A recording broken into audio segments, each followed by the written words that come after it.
बोलो श्री प्राणनाथ प्यारे की जय। श्री सद्गुरु महाराज की जय। श्री बाईजूराज महाराणी जू की जय। कदमों लांगू सेजदा पकड़ के दो पाए हुक्म करत है माशुक बीच आशिक के दिल आए। माशुक तुम्हारी अंगना तुम अंगना के माशुक ए हुक्म इलम दृढ़ किया रूह जू क्यों न हो टुक टुक रूह जू क्यों न हो टुक टुक। बोलिए श्री कृष्ण कन्हैया लाल की जय। आइए पुनः परमात्मा पूर्ण ब्रह्म अक्षरातीत सच्चिदानंद स्वरूप श्री राजश्यामा जी के दिव्य नूरी चरणों का ध्यान लगाते हुए श्री विजयाभिनंद बुद्ध निष्कलंक अवतार महान बुद्धि के सागर इंद्रावती स्वरूपा महामती स्वामी श्री प्राणनाथ जी द्वारा प्रकटित इलम वाणी श्री तारतम सागर ग्रंथ श्रीमुख वाणी के प्रकाश ग्रंथ गुजराती के रूप में हबसा कारागृह में आप स्वयं निजानंद स्वामी देवचंद्र जी जो कि आप स्वयं पूर्ण ब्रह्म अक्षरातीत हो आपके हृदय में आवेश और जोश के रूप में बैठ के लीला कराते हैं। आप ही इंद्रावती के हृदय में बैठ करके ब्रह्मवाणी बेहद वाणी प्रकट वाणी के रूप में ब्रह्म सृष्टि को जगाने श्रीमुख वाणी प्रकट कर बांट रहे हो। हम जानते हैं वही हमारे निजानंद स्वामी सदगुरु धनी देवचंद्र जी ने परमधाम ब्रजरास की लीलाओं को इसी ग्रंथ में जाहिर किया है। जागनी ब्रह्मांड की लीला में आप मतु मेहता और कुंवर बाई के घर से प्रकट हुए तब से लीला का वर्णन दिखाते हुए आपने 14 साल तक निष्ठाबंद श्रीमद् भागवत कथा श्रवण किया नवतनपुरी धाम जामनगर में। वहां श्री श्याम जी के मंदिर में पूर्ण ब्रह्म परमात्मा श्री कृष्णचंद्र ने आपको प्रकट दर्शन दे करके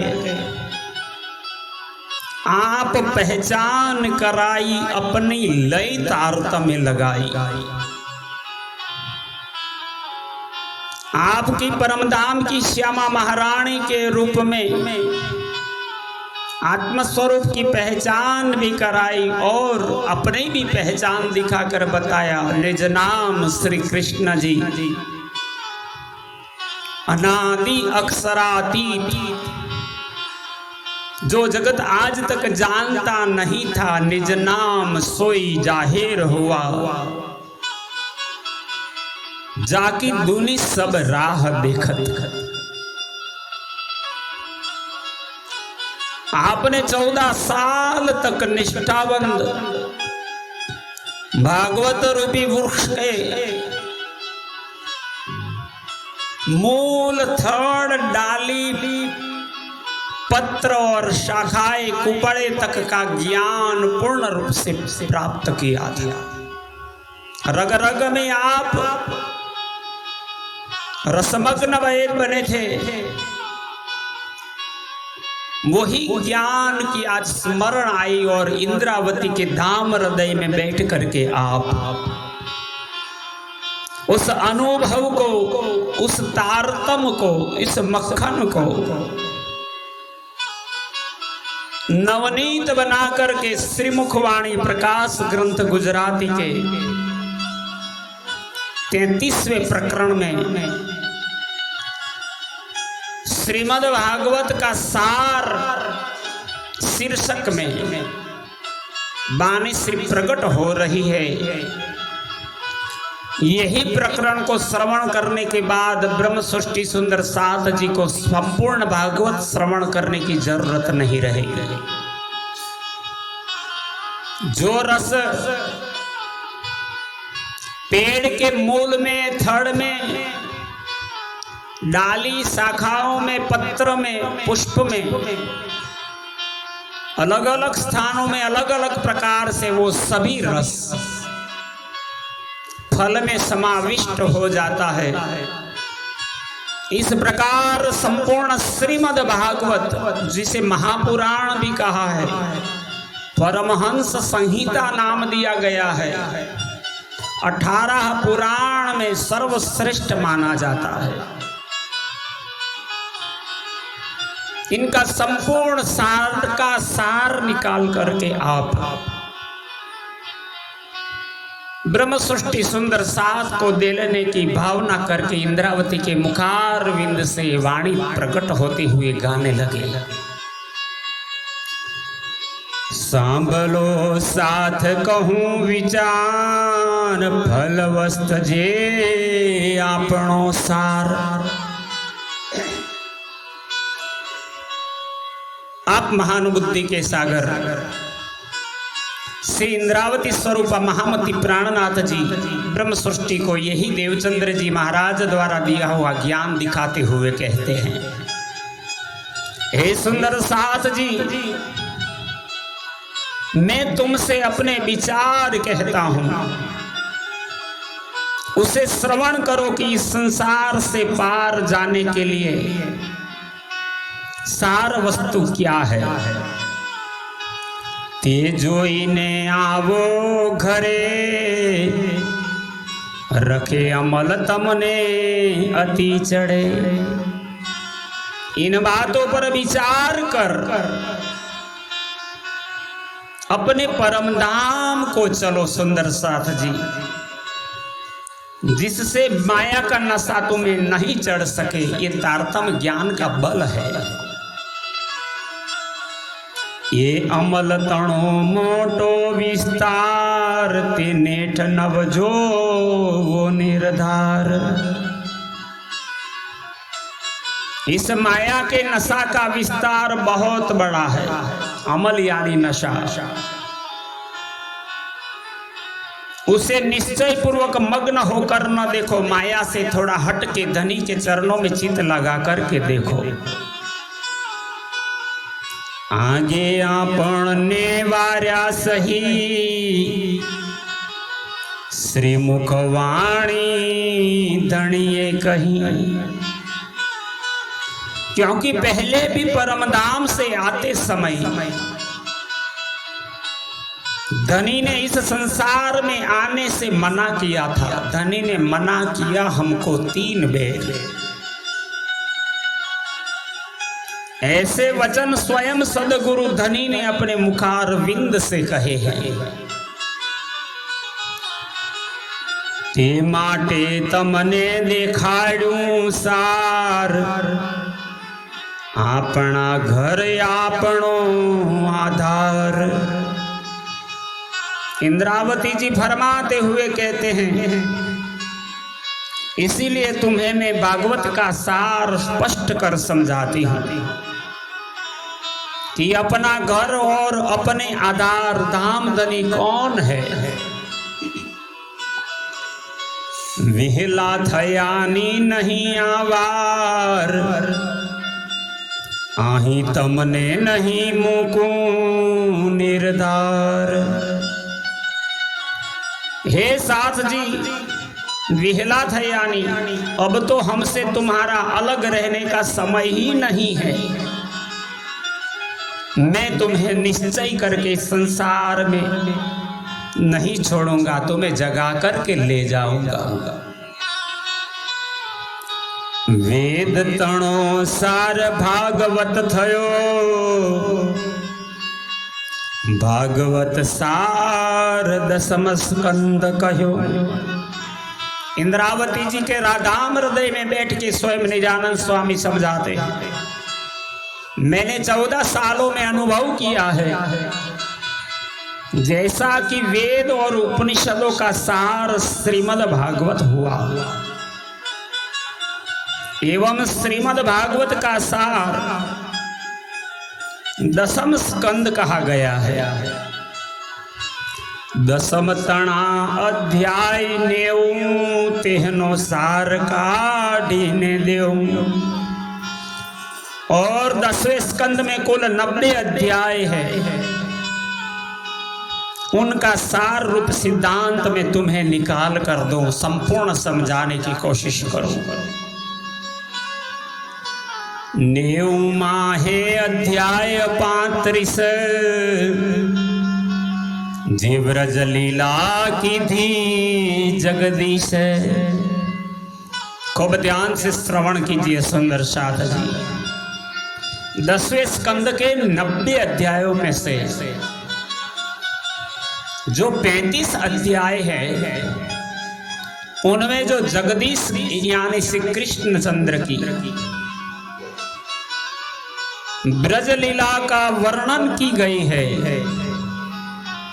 वही उनका सार है। यद्यपि इन ब्रज की लीला करने वाले श्री कृष्ण जी को जगदीश की उपमा नहीं दी जा सकती,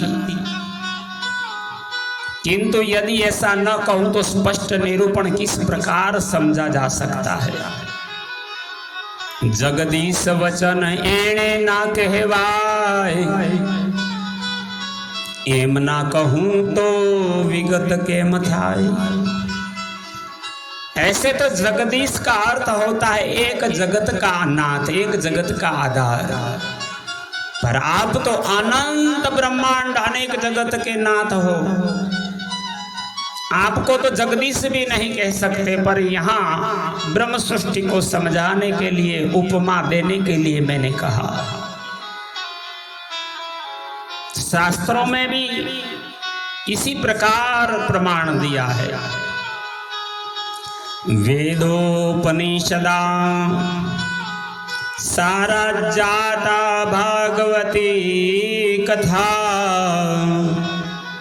अत्युत्मा ततो भान्ति पृथक भूता फलाकृति।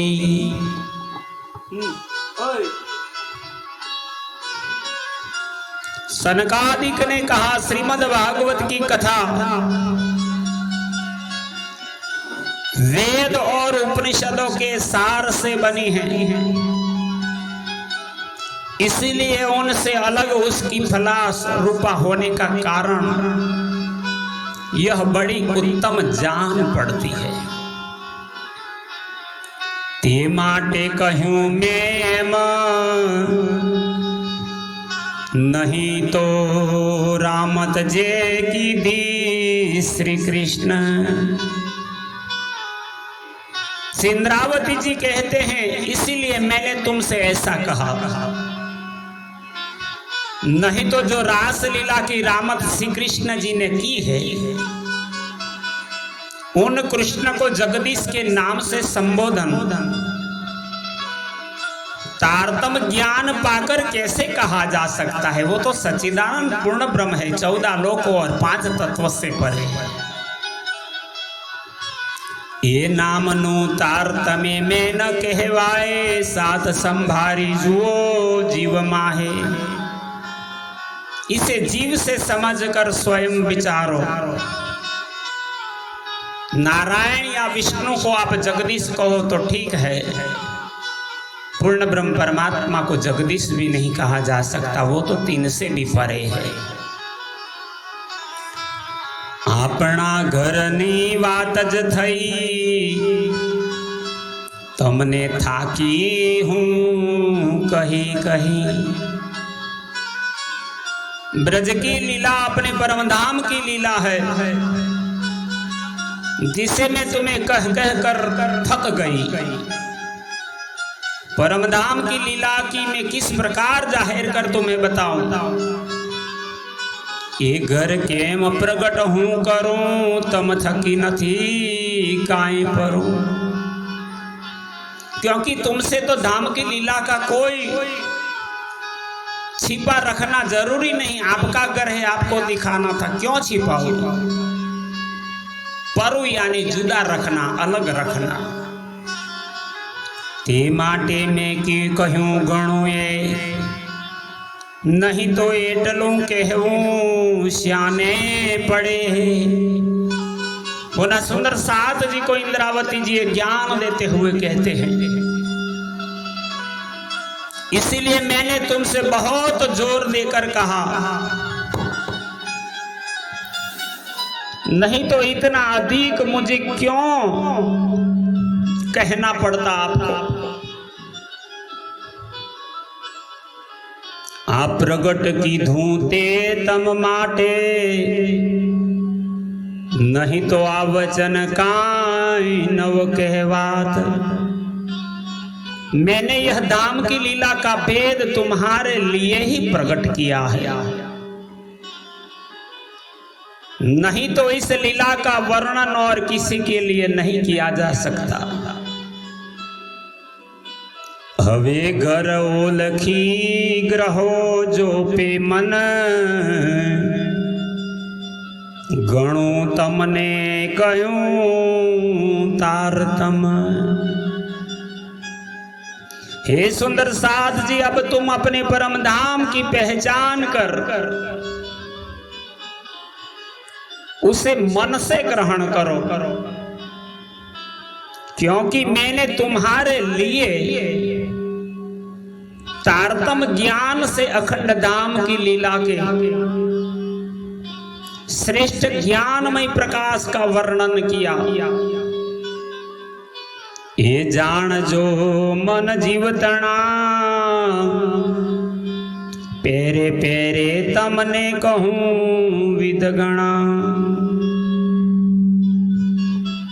अतएव इसे मन व जीव से समझो, जिसे मैंने अनेक विधि से तुम्हें समझाया है। शास्त्र पुराण वेदांत भागवत सबके दृष्टांत, सभी संत परमहंस आचार्यों की वाणी को भी जोड़ के भक्तों के कथनों करके बताया है। ते माटे हूँ फरी फरी कहूँ, जे माया अमल सवल चढ़ूं। इसलिए मैं बार बार तुमसे कहती हूँ, क्योंकि तुमको माया का नशा अधिक चढ़ा हुआ है। अतएव इस तारतम ज्ञान के प्रकाश के वचनों को समझकर अमल उतारो प्रकाश जोई करी, अने परम गहन मुको परहरी। आप इस प्रकाश के वचनों को समझकर अपने दिल से माया का नशा दूर कर दो और ब्रह्म का नशा त्याग दो, तब ही दर्शन और आत्म जागरणी हो पाएगी। अनेक विध कहूं पर बोध, हवे रखे हृदय राखो निरोध। हे सुंदर साथ जी, मैंने तुम्हें अनेक प्रकार से ज्ञान दिया है। अब आप अपने मन में किसी प्रकार का संदेह मत रखो। सुन जो ये अध्याय 35, जुआवली की धामा है थी 30। श्रीमद् भागवत के 35 अध्याय सुनकर उनमें से 30 अध्याय अलग कर दो। 5 अध्याय सुख जिए कही, पण परीक्षित नव सक्यो ते ग्रही। प्राणाधार सुंदर साध जी, इंद्रावती बार बार भार देती है कृष्ण की लीला में पूर्ण ब्रह्म परमात्मा को पहचानने का मार्ग, क्योंकि आपको भागवत का सार कहना है। भागवत में भी 10 स्कंद में भी 35 अध्याय। अब 35 अध्याय में से भी 30 निकाल दो, सिर्फ 5 अध्याय रास ग्रंथ है। श्री सुखदेव जी ने रास की लीला का वर्णन 5 अध्याय में किया है, किंतु पूर्ण लीला का ज्ञान राजा परीक्षित ग्रहण नहीं कर सका। प्रश्न चुक्यो थयो अजान, रास लीला न वर्णवी प्रमाण। और बीच में संदेह करके प्रश्न कर बैठा, इसलिए रास लीला का पूर्ण वर्णन नहीं हो सका। त्यारे हाथ निलाटे नाख्यो सही, सुख जी कहे मुख माहे थी रही। इसलिए इंद्रावती जी कहते, तब श्री सुखदेव जी ने अपने माथे पर हाथ ठोका, सर पटकने लगे और मुख से कहते रुक गए। फिर दुख से कहने लगे, हे परीक्षित, तू जोगी, तू हूँ जोगी, तू राजा थयो। रास तणो सुख नव जाय कहो। हे परीक्षित, मैंने पहले ही कहा था ये ब्रह्मानंद लीला है, संदेह नहीं करना। मैं नहीं बोल रहा, एक दिव्य लौकिक शक्ति मेरे हृदय में बैठ करके ज्ञान कहती है, तो शंका मत करना। पर हे परीक्षित, अब तो मैं पूर्व की भांति योगी ही रह गया और तुम केवल राजा ही रह गए। अब मैं रास के प्रेमानंद का वर्णन नहीं कर सकता। ये वचन मारे मुख थी नव पड़े,